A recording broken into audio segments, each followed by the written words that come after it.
범법 99조에 있죠. 원래는 지금 산식이 아니었었어요. 원래 산식은 90년 8월 30날 개별 공시지가 곱하기 분수의 분모 90년 8월 30날 현재의 지방세 토지분 시가표준액, 즉 토지 등급 가액이에요. 그 다음에 85년 1월 1일 현재의 토지 등급 가액을 대입해서 84년 10월 1일 날 현재의 개별 공시지가를 구했죠. 근데 이게 말썽이 났어요. 모든 양도세나 단세부터 마찬가지지만 항상 계산식은 A 곱하기 B분의 C equal X 값이에요. 그러니까 환산취득가 양도시가 곱하기 양도당 기준시가분의 취득당 기준시가. 그러죠? 다 모든 산식이 다 그런 식이에요. 그런데 어떤 문제가 이게 발생이 됐냐면요. 지자체에서는 토지분 재산세를 항차 개별 공시지가로 과세할 걸 이미 알고 있고 그럴 목적으로 개별 공시지가가 도입이 됐던 거죠. 그러니까 조세 저항에 걸리면 문제가 되잖아요. 보통 토지 등급 가액은 시세의 약 10에서 20%예요. 지금 개별 공시지가는 시세의 약 60에서 70%예요. 그러니까 토지 등급은 1년에 보통 통상 제 경험으로는 약 3등급에서 4등급씩 올라가요.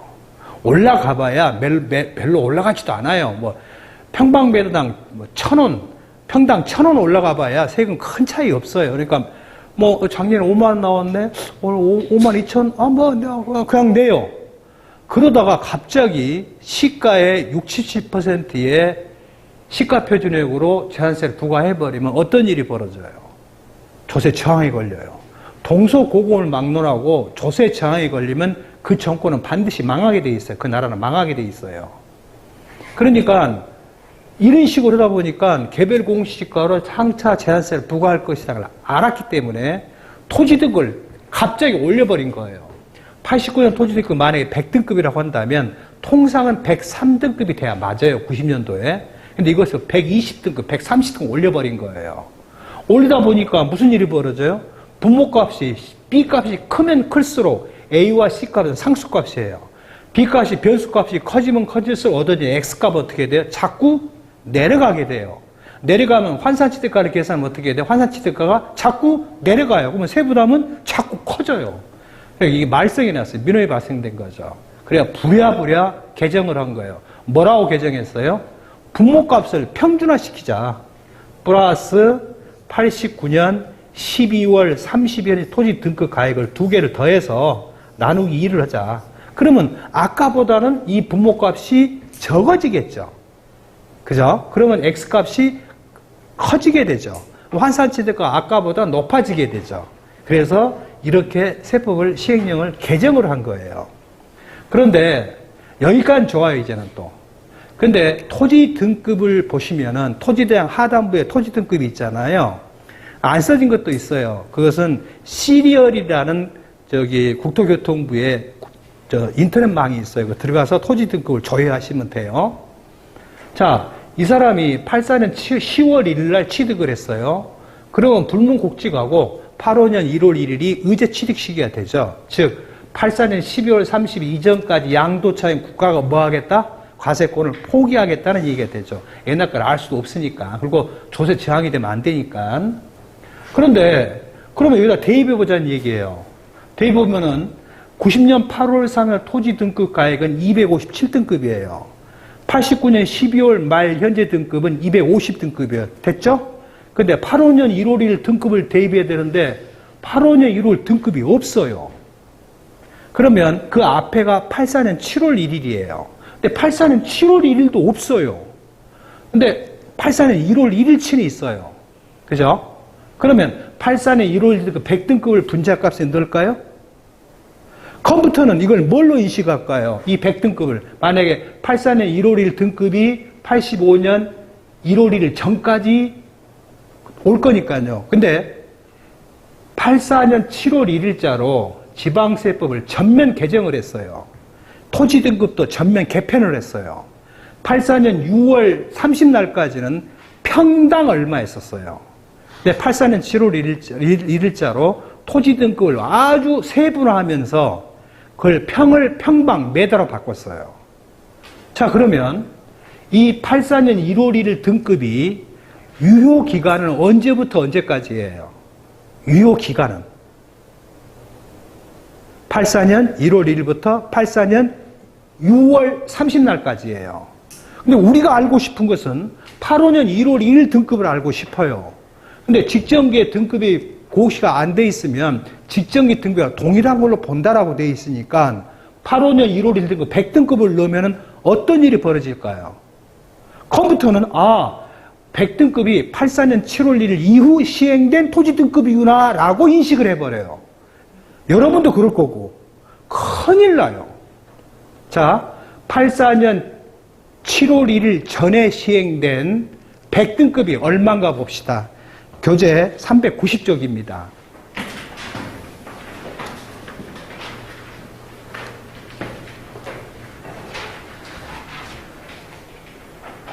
단위 면적당 토지 등급 가액표가 있죠.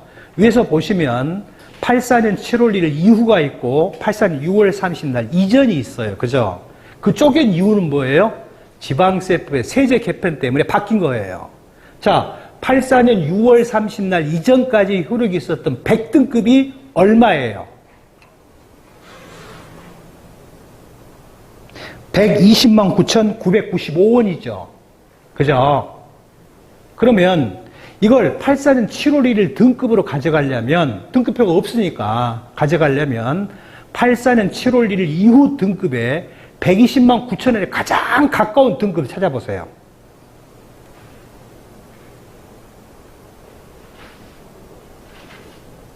그 중간에 끼어 있죠.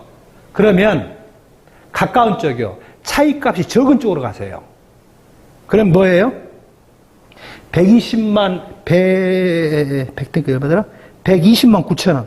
어느 쪽에 가까워요? 120만 9천원이 257등급과 가깝죠. 그죠? 그러면 여기다가 이 분자에다 뭘 넣어줘야 돼요? 여기다가 257등급을 넣어주셔야 돼요.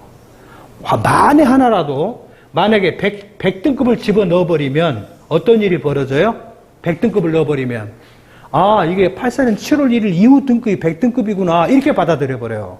그럼 얼마가 들어가요? 분자값이 얼마가 들어가요? 597원이 들어가 버려요. 그러면 세금이 어마어마하게 차이 나요. 옛날에 현직에 있을 때도 이런 경우 왕왕이 있었어요. 그러면 납세자들이 뭐라고 그래요? 뭔 세금이 이렇게 많이 나와?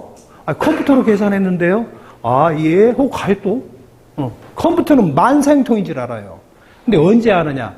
똑같은 땅을 같은 시기에 팔았는데 어떤 사람은 세금이 1억이 나오는데 자기는 4억이 나온 거예요. 왜 똑같은 시기에 사서 똑같이 팔았는데 왜 나는 4억이냐?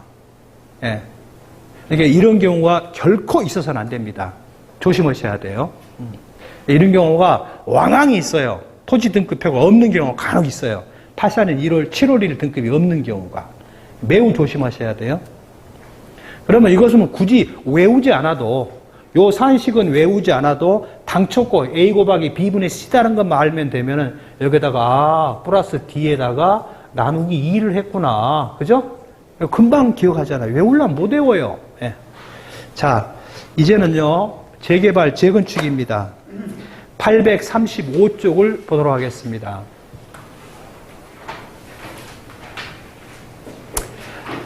이게요, 원래 조합원 입주권의 양도차익 계산 방법이 예전에 국세청 유권 해석으로 집행돼 왔었어요.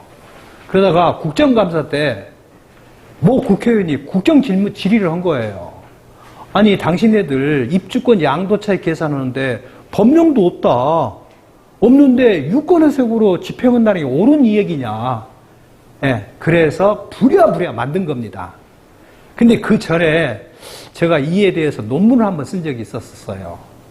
근데 그대로 끌려옵니다. 약간 차이는 있지만, 근데 누가 입안했는지는 모르겠습니다만은, 그 시행령 166조에 규정되어 있어요. 당초에 기존 부동산을 보유한 조합원이 조합에다가 제공하고, 옛날에는 안 그랬었어요. 옛날에는 조합에 출자하고 그랬어요. 근데 어떤 모순이 생겼냐면 88조 양도의 정의에 등기 등록에 관계없이 매도, 교환, 법인의 현물 출자 등 사실상 유상으로 이전되는 것을 뭐라고 하자? 양도로 하자.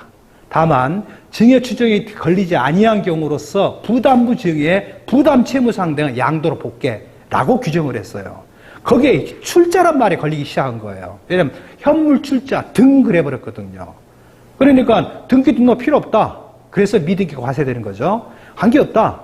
유상 대가성이 있다고 한다. 무조건 하겠다. 그러면 내가 조합원으로서 기존 부동산을 조합에 출자했으니까 무슨 일이 벌어져요? 양도 문제가 벌리기 시작한 거예요. 그래서 말을 바꾼 거예요, 이제. 조합에 제공하고 이렇게 바꾼 거예요. 그래서 제공하고 조합으로부터 입주자로 선정된 쥐를 받았다면 이를 뭐라고 부르자? 조합원 입주권이라 부르자. 이를 내가 한다면 양도차익 계산을 이렇게 해라. 일반적으로 관리처분계의 인가일과 철거일 중 빠른 날 현재 비과세권을 충족한 기존 주택이었다고 한다면 조합원 입주권 비과세가 맞겠죠.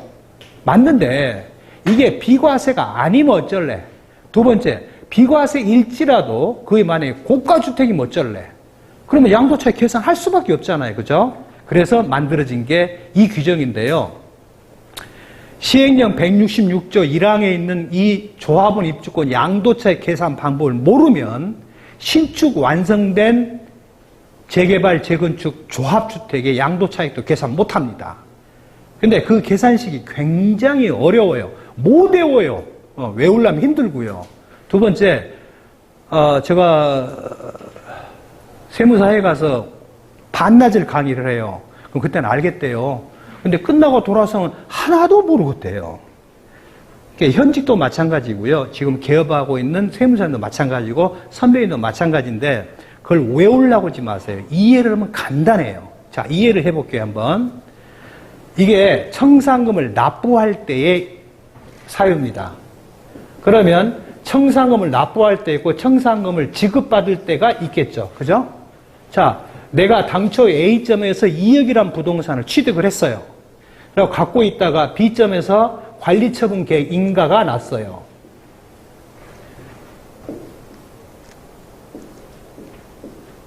네. 그 다음에 C점에서 조합원 입주권을 양도했습니다. 그러면 양도는 조합원은 지금 의문의 여지가 없죠. 하여튼 이건 무조건 실가과세예요. 그런데 선분 A, B 구간을 뭐라고 부르자?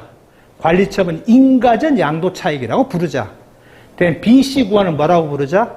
관리처분 인가 후 양도차익을 하자. 그러면 A, B 구간은 부동산 구간이에요. 당초에 토지 또는 건물이 있는 경우로 가정합니다. 지상권자는 해당 없어요. 자, B, C 구간은 무슨 구간이에요? 부동산의 취득과성 걸린 조합원 입주권 상태예요. 그 다음에 조합에다가 청산금을 납부했다면 이건 자본적 주출 비용이에요. 그죠? 그러면 선분 A, B 구간의 양도 차익을 구해 봅시다. 5억 마이너스 2억 마이너스 X 하면 되겠죠.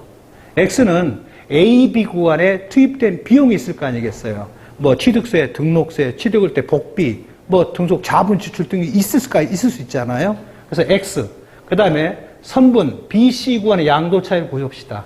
C점의 양도 실가엔 15억 빼기 5억 빼기 자본적 지출 금액 3억이죠. 기존 부동산은 5억에 평가받았는데 아파트를 8억짜리를 분양받았어요. 그럼 추가로 3억을 밀어 넣어야 되잖아요. 그래서 3억을 빼주고 마이너스 Y값을 해야죠. Y는 뭐예요? 양도 복비가 필요할 거 아닙니까? 그 다음에 토지나 주택의 면적이 늘어나면 취득세를 냈을 겁니다. 그죠? 자, 이게 양도차익 계산 방법이에요. 근데 세법에 있는 말로 해봅시다. 선분 A, B 구간인 관리처분 인가전 양도차익은 B점의 평가에 빼기 A점의 취득실가 빼기 실제 소요된 경비. 그죠? 자, B, C 구간인 관리처분 인가 후 양도차익 C점의 양도실가 빼기 B점의 평가에 빼기 납부한 청산금 빼기 실제 소요된 경비. 그렇죠? 네, 그렇게 하면 간단해요. 그러니까 여러분 머릿속에다가 이 수평선을 그어놓고 점 찍어놓고, 물론 점 어디 찍어야 할지 모르겠지만, 사랑하는 여인의 점을 어디 찍을지 모르겠지만, 아무튼, 좀 썰렁하네요. 이렇게 계산하죠. 단, AB 구간의 양도 차익에 대해서는 뭐를 해줘라? 장기보유 특별히 해줘라. BC는 양도 차익 해준다, 안 해준다? 못 해준다. 아예 95조 가로수에 딱 써놨어요. 옛날에 자꾸 말썽이 났거든요. 그래갖고 예전에 심판원과 구시적 유권 해석은 양도한 자산이 고가주택에 해당되는 경우라 한다면 부동산의 인시가 하니 BC 구간도 장특공제를 해줘라고 해석을 했었어요. 그러다가 아예 95조 1항을 본법을 2항을 아예 개정을 해버렸어요. 안 된다. 조합은 입주고 안 된다. 네, 대원칙이 위배되거든요. 그래서 한번 해보죠. 청산금을 납부하는 경우로서 관리처분 인가전 양도차익은 B점의 평가액 빼기 A점의 취득실가 빼기 AB관의 실제 소유된 경비 끝. 관리처분 인가 후 양도차익 C점의 양도실가 빼기 B점의 평가액 마이너스 납부한 청산금 마이너스 실제 소유된 경비 끝났다. 자, 그런데요. 이게 문제가 하나 있어요. 아까 잠깐 말씀드렸어요. 이 아파트를 15억에 팔았는데 관리처분계 인가일 후 청산금을 요때 한 번, 요때 한 번 1억, 요때, 죄송합니다. 요때 1억. 15억에 판대요. 그러면 15억의 양도가를 가져가면 안 돼요. 왜? 2억은 내가 이미 양도한 후에 납부할 의무가 발생이 돼요. 이건 누구가 납부할 의무가 있어요? 누구한테 있어요? 양수자인 B한테 있어요. 그죠? 그러니까 양도가 매매 계약서에는 15억에 써졌지만 양도세 계산할 때 뭘로 써라? 13억으로 쓰란 얘기입니다. 그러면 세무서에 분명히 연락이 올 겁니다. 그 유권에서 있어요. 딱 써져 있어요. 그런데 또 하나가 있어요. 여기에 이주비를 지급합니다. 그럼 이주비를 보통 한 3억에서 4억 지급을 해요. 무이자로. 그러면 이주비도 대금 청산할 때 상계처리하고 돈을 주고받아요. 그럼 이주비를 빼야 될까요? 안 빼야 될까요? 이주비는 가만히 놔두세요. 왜? 이주비의 변제 의무가 누구한테 있어요? 양도자니 A한테 있어요. 그 변제의 의무를 누가 인수받았어요? 양수자인 B가 인수받았어요. 그러니까 어떤 부동산을 20억에 파는데 그 부동산의 세입자 전세보증금이 15억이 있어요. 실제 주고받은 돈은 얼마만 주고받아요? 5억만 주고받아요. 그래서 양도가를 5억을 합니까? 안 하죠. 20억으로 하죠. 이유가 뭐예요? 15억은 그냥 대금 청산할 때 상기하는 방법일 뿐이지 그것이 대가성이 없다라고 할 수는 없잖아요. 그죠? 대가성이 있기 때문에 양도에 들어간다는 얘기입니다. 그래서 청산금을 납부할 때에 설명을 드렸고요. 근데 어떤 문제가 있냐면 A점의 취득가가 애매모호해요. 몰라요. 그러면 또 어떻게 해야 돼요, 이제는? 환산취득가를 써야겠죠? 그럼 환산취득가는 어떻게 써요? B점의 평가액 곱하기 분수의 분모, B점의 토지 건물 기준식 합계. 이게 만약에 지금이라고 한다면 뭘 써야 돼요? B점의 개별주택 가격 또는 공동주택 가격을 넣으면 되겠죠? 그 다음에 A점의 토지건물 기준 합계액을 대입하면 또는 A점의 개별주택가격, 공동주택가격을 계산해서 집어넣으면 뭐가 나와요? 환산취득가가 나오죠? 그럼 환산취득가가 나오면 기타 필요면 어떻게 해야 돼요? 계산공제를 해야 되죠. A 곱하기 B분의 C의 C 값의 3%를 공제해야겠죠. 3%. 자, 그러면 이제 완성을 해봅시다. 어떻게 완성되냐면 청산금을 납부하는 경우로서 관리처분 인가전 양도 차익은 B점의 평가액 마이너스 A점의 취득실가 또는 환산취득가 마이너스 실제 소유대금비 또는 계산공제 끝. 관리처분 인가 후 양도 차익은 환산가가 나올 턱이 없죠. C점의 양도실가 빼기 B점의 평가액 빼기 납부한 청산금 마이너스 실제 소유된 경비 끝이란 얘기죠. 그런데 이게 만약에 과세 대상이라고 하면 어떻게 해야 돼요? 1세대 1주택 비과세주택 고가주택이라면 어떻게 해야 돼요? 양도 차익 곱하기 전체 양도가 15억, 아까 2억 빼면 13억이겠죠? 13억 분의 13 마이너스 12에 상당하는 것만 과세하면 되겠죠. 그 다음에 1세대 1주택이라고 한다면 A, B 구간의 장특공제를 80%짜리 적용해주면 되겠죠. 자, 이제는요, 청산금을 지급할 때입니다. 지급받을 때입니다. 근데 여러 선배님들이 관리처분 인가조서를 받아보면은요, 청산금 납부, 청산금 징수, 청산금 지급, 청산금 징수 이렇게 써진 게 있어요. 그 조합 기준으로 만들어진 거예요.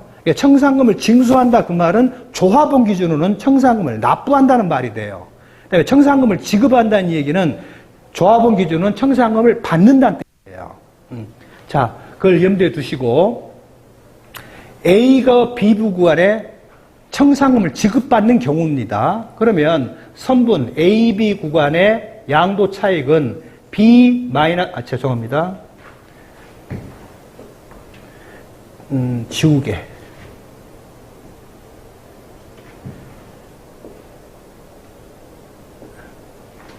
AB 구간은 B점의 평가액 8억, 마이너스 2억, 마이너스 X.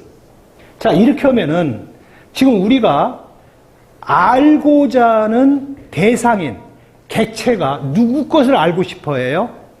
평가 8억에 받았는데 6억짜리를 받은 거예요. 6억짜리에 대한 양도 차익 계산을 해야 돼요. 그죠? 8억짜리 계산하면 안 돼요. 왜? 지금 팔고 있는 것은 조합원 입주권 6억짜리에 대해서 양도세를 계산할 거거든요. 그죠? 그러면 A변 양도 차익을 쪼개야 돼요. 그렇죠. 쪼개기 맞잖아요. 곱하기 어떻게 해야 돼요? 8분의 8 마이너스 2를 해야겠죠. 그죠? 평가액 8분의 청산금 지급받고 빼고 6억은 8분의 6만 해당되면 되죠. 그죠? 자, 선분 BC고 양도 차익은 16억 빼기 우리가 알고 싶은 것은 6억짜리는 양도 차익 알고 싶은 거예요. B점의 평가액 마이너스 지급받은 청산금 마이너스 Y 하면 되겠죠. 그죠? 그러면 자, 이것은 16 마이너스 8 플러스 2 마이너스 Y죠. 그죠? 예. 가로를 풀면 마이너스 플러스로 바뀔 거니까요. 이걸 말로 바꿔봅시다. 자, 청산금을 납부하는, 지급받는 경우로서 관리처분 인가전 양도 차익은 B점의 평가액 빼기 A점의 취득실가 또는 환산취득가 빼기 실제소득비 또는 계산공제 가로 닫고 곱하기 분수의 분모 B점의 평가액 분수의 분자 B점의 평가액 마이너스 지급받은 청산금. 관리처분 인가 후 양도 차익은 C점의 양도실가 빼기 B점의 평가액 플러스 지급받은 청산금 마이너스 실제소득 경비. 그러면 다 끝났어요. 나중에 이거 완성된 주택은요, 이게 C가 조합원 입주권 양도가 아니라 뭘로 하면 돼요? 신축주택 양도로 바꾸면 돼요. 근데 하나 틀린 건 있어요. BC 구간의 양도 차익은 두 가지가 있어요. BC 구간의 양도 차익을 확보하기 위해서 투입된 원가 요소가 몇 가지가 있어요? 두 가지가 있죠. 납부한 청산금 3억이 기한 양도 차익도 있고 기존 부동산 5억짜리가 기한 양도 차익도 있죠. 그러면 BC 구간인 관리처분 인가 후 양도 차익 곱하기 5 플러스 3 B점의 평가액 플러스 납부한 청산금 분해 기존 부동산의 B점의 평가액을 대입하면 BC 구간의 기존 부동산에 기한 양도 차익이 쪼개져 나오겠죠. 아까 계산식을 BC 양도 차익 곱하기 분수의 분모 B점의 평가액 플러스 납부한 청산금 분자에다가 납부한 청산금을 대입하면 무슨 일이 벌어져요? 납부한 청산금이 기여한 양도 차익 쪼개져 나오겠죠. 양도 차익이 몇 개가 쪼개져요? AB 구간의 기존 부동산 양도 차익, BC 구간의 기존 부동산에 기한 양도 차익과 납부한 청산금의 양도 차익이 나오겠죠. 그러면 AB 구간과 BC 구간의 기존 부동산에 기한 양도 차익은 A점부터 C점까지의 장특공제를 해줘버리면 되겠죠. 그 다음에 BC 구간은 원칙적으로 장특공제면 안 됩니다. 왜 안 되냐면 이날이 완성일이에요. 이날이 양도 신축주택을 팔고 있어요. 그러면 요 구간은 무슨 구간이에요? 이 구간은 부동산을 취득할 수 있는 권리 구간이에요. 근데 시행령에서 그렇게 규정 안 해놨어요. 그냥 해버려라. BC 구간 중에 납부한 청산금이 기한 양도 차익은 B점부터 C점까지 양도 차익 장특공제 해줘버리라고 규정을 했어요. 이걸 문제 삼을 사람은 몇 명일까요? 법하고 틀리지 않느냐라고 따질 사람은 대한민국에 딱 3사람이 있어요. 예. 세 사람. 두 사람은 생략하고요. 조국과 민족으로 세금을 많이 내고 싶으신 분. 한 사람은 미친 없어요. 그 다음에 완성된 주택을 파는 경우로서 해당 주택이 조합원 입주권이지만 지급받은 청산금을 받는 경우로 한다면 A, B 구간이건 B 구간이건 다 누가 기여한 거예요? 지급받은 청산금이 A, B, B, C 구간의 양도차에 기여를 해요, 안 해요? 한 푼도 기여를 안 해요. 다 누가 기여한 거예요? 기존 부동산에 기여한 거예요. 그러니까 A부터 C점까지 양도차익 전체에다가 장특공제를 다 해줘보라는 얘기입니다. 쪼갤 건 말 것도 없어요. 그래서 조합원 입주권 양도차익 계산 방식을 알면 완성주의 양도차익 계산도 쉽다. 자, 근데 말썽이 하나 있어요. 이 청산금을 지급받았어요. 근데 이 고가주택이에요. 그래서 이걸 만약에 0.5가 나왔다라고 가정을 합시다. 예. 그럼 0.5에서 곧바로 과세해요? 해요? 안 해요? 곧바로 과세하면 안 돼요. 조세 특례제한법 7조 1항 제2호. 사회 기반 시설이 정비되는 경우로서 도시 및 주거 환경 정비법은 정비사업 조합에 양도할 때 뭐 해줘라? 감면해줘라. 예, 10% 세액 감면해줘야 돼요. 조합은 채권 발행 못합니다. 그래서 다 100% 현금 줘요. 좋아요. 자, 감면도 알았어요. 고가주택 과세 방법도 알았어요. 근데 그때는 8분의 8 마이너스 2하면 안 되죠. 8분의 2를 대입해야 되죠. 그죠? 그래요. 예. 자, 그러면, 맞아요. 예. 좋아요. 그런데 청산금을 지급받았을 때 양도 시기가 또 언제가 또 문제가 돼요. 자, 원칙적인 환지 청산금을 지급받았을 때 양도 차익에 대한 양도 시기를 계산할 때는 이게 환지 사업이잖아요. 환지 사업은 환지가 끝나면 뭐를 해요? 환지 확정 처분 공고를 해요. 그러면 그럴 때 청산금의 양도 시기는 언제로 해요? 환지 처분 공고일 2일이 양도 시기예요. 그죠? 그러면 도시 및 주거 환경 정비법에 따른 환지 확정 처분 공고일과 같은 법률 용어가 뭘까요? 소유권 이전 고시예요. 소유권 이전 고시 날짜가 환지 확정 처분 공고일이에요. 그 다음 날이에요. 그런데 문제가 있어요. 또 조합이 돈이 많고 납부한 청산금을 제대로 낸 사람이 있으면 좋은데 돈이 없을 수 있어요. 이날이 이전 고시일이에요. 자, 요때까지 이전 고시일 전에 청산금을 다 지급받아 버렸어요. 그러면 이 양도 시기는 언제다? 소유권 이전 고시일 다음 날이에요. 그런데 이전 고시가 돼도 돈을 안 줘. 요때 돈을 받았어요. 그러면 대원칙이 뭐예요? 대금 청산일이 양도 시기예요. 그죠? 두 번째, 이 청산금 지급받은 게 중과 대상입니까? 아닙니까? 또 문제가 돼요. 그러면 청산금 지급받은 양도일 현재 2주택 이상 여부를 판정을 해야 돼요. 중과해야 돼요. 그런데 중과하더라도 시행령 163에 뭐라고 써놨냐면 조투법 17조에서 공익사업료로 수용이 된다고 한다면 중과해라 하지 마라. 하지 말라는 규정이 있어요. 그래서 안 해요. 결국은 안 해요. 그 다음에 이걸 조합원 입주권 상태로 파는데요. 청산금을 지급받을 사람이 팔고 있어요. 그런데 특이하게 이렇게 써요. 내가 니한테 청산금 지급받을 2억을 내가 다 받을게. 내가 다 받고 받기로 하고 18억에 팔게. 그런데 청산금은 네가 받아라. 이런 경우가 있고요. 이런 경우가 있고 그 다음에 아예 16억 중에 나는 14억에 팔게. 팔고 2억은 내가 받을게. 이런 경우가 있어요. 첫 번째 문제요. 내가 이것을 16억에 팔게. 근데 네가 나한테 지급받을 청산금을 다 주라. 그러면 2억은 네가 받아가라. 매수자가 받아가라 했을 때에 청산금 2억 받은 거 양도세 납세 의무자는 누구일까요? 매수자일까요? 양도자일까요? 조합 양도자일까요? 조합은 입주권 양도자입니다. 2억에 대해서. 그러면 그때 양도 시기는 언제가 돼요? 16억이 대금 청산된 때예요. 그리고 나중에 매수자가 2억을 줬으니까 매수자가 조합에서 2억을 받을 거 아닙니까? 그 청산금 받은 건 맞잖아요. 양도세 과세 문제가 또 걸려요. 그러면 그때 납세 의무자는 양수자예요. 그 돈은 하지만 양도 차익이 발생이 안 되죠. 지급받을 청산금 2억에다가 내가 살 때 2억 주고 샀잖아요. 그죠? 빼버리면 양도 제로가 돼버리죠. 근데 그렇게 그냥 제로가 된다고 생각하면 안 돼요. 이게 조합원들이 으쌰으쌰 해버리면은 권리가액이 변동이 될 수도 있어요. 간보기를 바꿔가지고 당초에 매매 시점에는 2억인지 알았는데 어싸어싸 하는 바람에 3억으로 올라가 버렸어요. 그죠? 그럴 때는 2억 상단분에서는 양도 차익이 발생 안 되겠지만 1억의 양도 차익이 발생되죠. 3억 마이너스 2억이니까.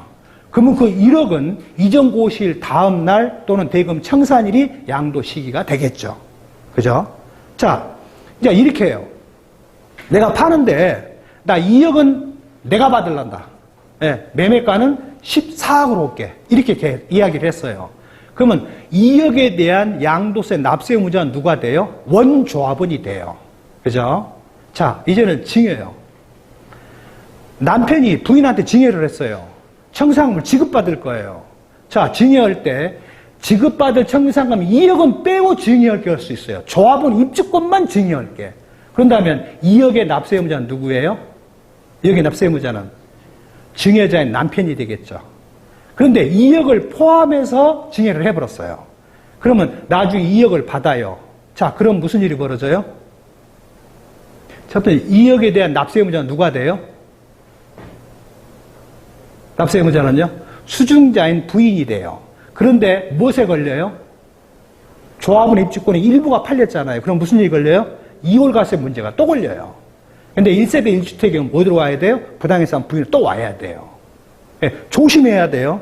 어느 쪽 어떻게 바뀔지는 몰라요. 근데 요즘은 청산을 많이 지급 안 하더구만요. 청산을 좀 지급할 거 있으면 1+1으로 줘버려요. 예, 그럴 때 조금 아무튼 청산금 지급에 대해서 상속받았을 때, 증여했을 때, 부담부 증여했을 때, 포함해서 양도할 때, 빼고 양도할 때 양상이 다 다릅니다. 그래서 완전히 굉장히 조심하셔야 돼요. 그래서 그런 것을 머리에 염두에 두시고, 또 하나 염두에 두실 것은 아까 이 부분요. 이 부분 꼭 염두에 두세요. 그냥 고가주택도 아닌데 이거 빼면 고가가 아닌데 이거 너무 고가예요. 안내세금 낸 사람 많아요. 예, 그건 괜찮습니다. 자, 그래서 선배님들이 저기 835쪽에 보신다면 조합원 입주권의 범위가 몇 가지가 있더라? 6가지가 있습니다. 재개발 사업, 재건축 사업, 옛날에는 재개발, 재건축 정비 사업 그랬어요.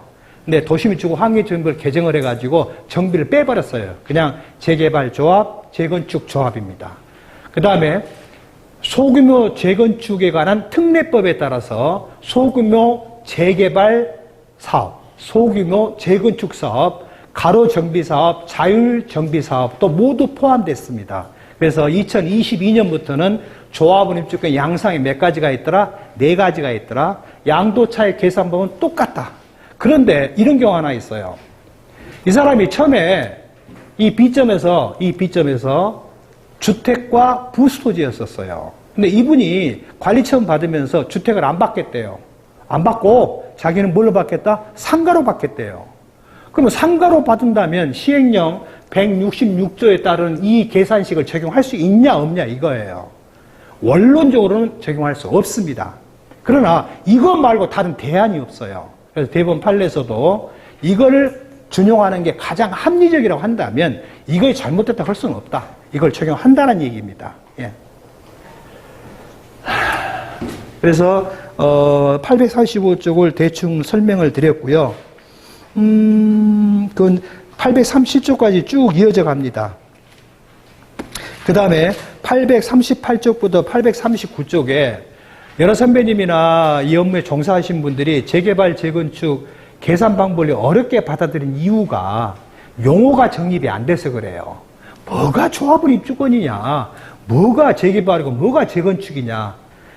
보통 재개발, 재건축은 막 혼동했어요. 그렇지 않아요. 분명히 달라요. 그러니까 우리 속된 말에 뭐 마누라 없이 살아도 장화 없이는 못 산다는 말이 있는 것처럼 주거 환경이 굉장히 열악합니다.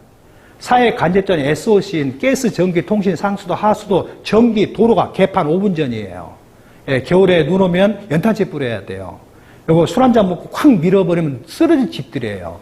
이런 걸 싹 쓸어버리고 새로 짓는 걸 뭐라고 그래요? 재개발이라고 합니다. 재건축은 뭐예요? 재건축은 사회 간접 자본이 양호하게 잘 돼 있어요. 모든 게 좋아요. 그런데 해당 건축물이 현재 상태를 유지, 보수, 관리하는 경제적인 손실보다 헐어버리고 새로 짓는 게 훨씬 이득이라고 한다면 헐고 새로 짓자. 이게 재건축입니다. 그런데 재개발, 재건축은 일정 면적 이상, 일정 조합원 이상의 일정 동의가 필요해요.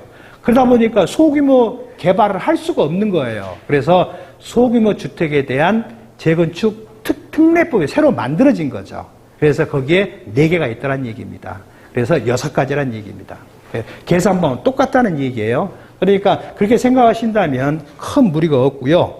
그 다음에 839쪽에는 양도 차익을 계산할 때 예전부터 2006년 12월 31일 전까지는 9가지 유형에 해당되지 않는 한 기준시가로 과세를 했었죠.